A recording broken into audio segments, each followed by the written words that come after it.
Et pour commenter cette actualité politique, le sénateur et vice-président du pays, Ngui Hao Loray, bonsoir. Alors, une première réaction sur cette décision de François Hollande de ne pas se représenter. Je partage les propos qui ont été tenus par les différents intervenants. C'est une décision assez rare. Les hommes politiques s'accrochent généralement au pouvoir. C'est une décision courageuse. C'est une décision aussi réaliste parce que les sondages montrent effectivement qu'une grande majorité de Français ne sont pas favorables à l'action qu'il a menée depuis bientôt 5 ans. Est-ce que du coup, ces engagements pris lors de son passage à Tahiti seront tenus? Je pense à la sanctuarisation de la dette nucléaire, par exemple. C'est le cas, tous les dossiers sont en cours. La sanctuarisation dans le statut, elle est prévue. Le statut doit être présenté en Conseil des ministres en métropole au début du mois de janvier. La DGA a été revalorisée. Les discussions continuent sur le retour de l'État au RSPF. Donc l'essentiel de ces engagements sont tenus, même si le processus législatif prend du temps. Et les accords de Papeete ou encore la défiscalisation jusqu'en 2025, ça va se faire du coup? Jusqu'en 2025, ça a été acté dans la loi de finances l'année dernière sur les accords de Papeete. Les discussions ont lieu et donc l'État nous a transmis il y a quelques semaines de cela une dernière version qui est en cours de discussion. Donc effectivement, ces engagements sont tenus. Gaston Floss a déclaré qu'il fallait mieux arrêter toutes les discussions avec le PS et attendre le nouveau président de la République. Vous êtes du même avis? Quand je disais que c'est courageux de se retirer de la politique, c'est manifestement pas ce que font tous les hommes politiques. Non, il faut discuter. C'est vrai qu'il faut discuter avec les équipes qui se préparent. On a eu une longue discussion avec Alain Juppé. Il n'a pas été sélectionné à l'issue du vote de la primaire de la droite et du centre. On va devoir discuter avec François Fillon et son équipe. Vous n'avez pas encore pris contact, parce qu'Édouard Fritsch il y a toujours des contacts, mais il disait son inquiétude dimanche dernier sur ce plateau. Il faut discuter, parce qu'il n'y a pas grand-chose sur l'outre-mer et spécifiquement sur la Polynésie dans le programme de François Fillon. Ça, c'est effectivement... Ngui Hao Loray, un cadeau fiscal de 20 milliards aux entreprises, c'est ce que vous appelez un budget de combat? Je ne sais pas où Mme Iriti a trouvé ces chiffres. Manifestement, on n'a pas lu le budget.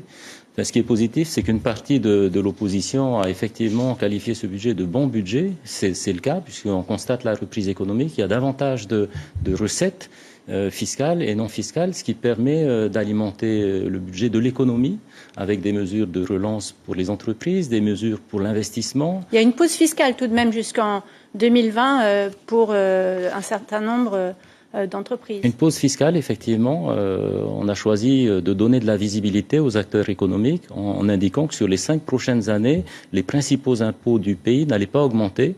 Et donc, c'est un budget économique, réellement.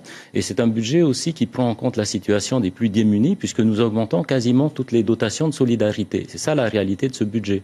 C'est pas ce que dit l'opposition, qui dit que vous oubliez justement les plus démunis. Vous n'êtes donc pas d'accord avec cela? C'est factuel. Madame, vous savez, les dotations pour le CAE ont été augmentées, les dotations pour l'aide familiale au logement ont été augmentées, l'aide à l'agence immobilière sociale de Polynésie a été augmentée, toutes les dotations de solidarité ont été augmentées. Pourtant, vous pouvez le constater dans les chiffres. Pas un budget vraiment tourné vers le social, mais plutôt vers l'économie. Il y a les deux facettes. Effectivement, l'essentiel des ressources additionnelles sont consacrées à relancer l'activité économique, à aider les entreprises. On augmente le budget d'investissement de quasiment 30%, on augmente les crédits d'impôt pour la défiscalisation de 20%, ça ce sont les projets privés.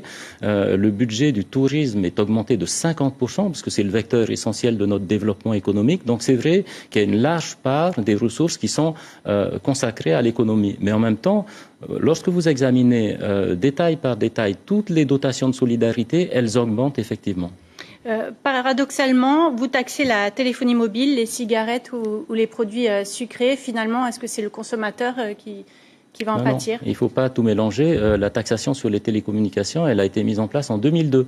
Elle a été invalidée par toutes les juridictions administratives. Donc c'est une disposition fiscale de substitution qui vient prendre en compte le fait qu'une loi a été invalidée par le tribunal administratif. Sur les boissons sucrées, la taxe existe déjà.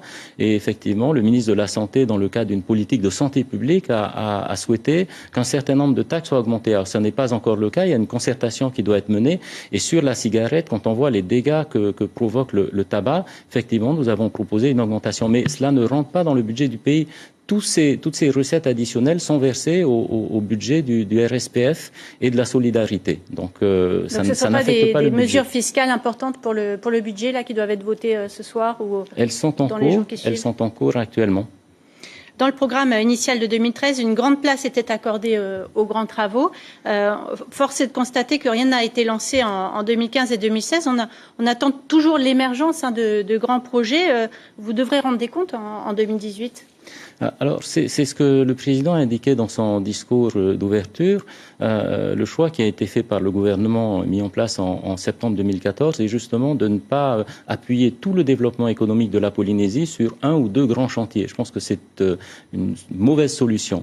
Et on le voit d'ailleurs dans les chiffres de la croissance économique qui a été constatée depuis 2014. C'est par un certain nombre de chantiers locaux que cette reprise s'accentue chaque année. Alors, ces grands projets, ils sont toujours en cours d'étude. Le projet Mahana Beach était mal ficelé. Donc, il y a toute une analyse qui est faite sur ce sujet et des investisseurs locaux sont intéressés par le développement d'un certain nombre d'unités. Et sur Hall, les choses avancent relativement bien puisque les premiers permis de construire ont été octroyés il y a à peu près un mois. Donc, ces projets avancent, mais il ne faut pas mettre la charrue avant les bœufs comme ce qui a été le cas il y a de cela 2 ans. Nuihau Loré, c'est votre dernier examen budgétaire. Vous quitterez bientôt vos fonctions de vice-président et de ministre du budget. Quand quitterez-vous le gouvernement? C'est le président qui le décidera, puisque l'application du non-cumul des mandats devrait me toucher normalement le 2 octobre l'année prochaine. Donc ça va se passer avant, mais je ne peux pas vous donner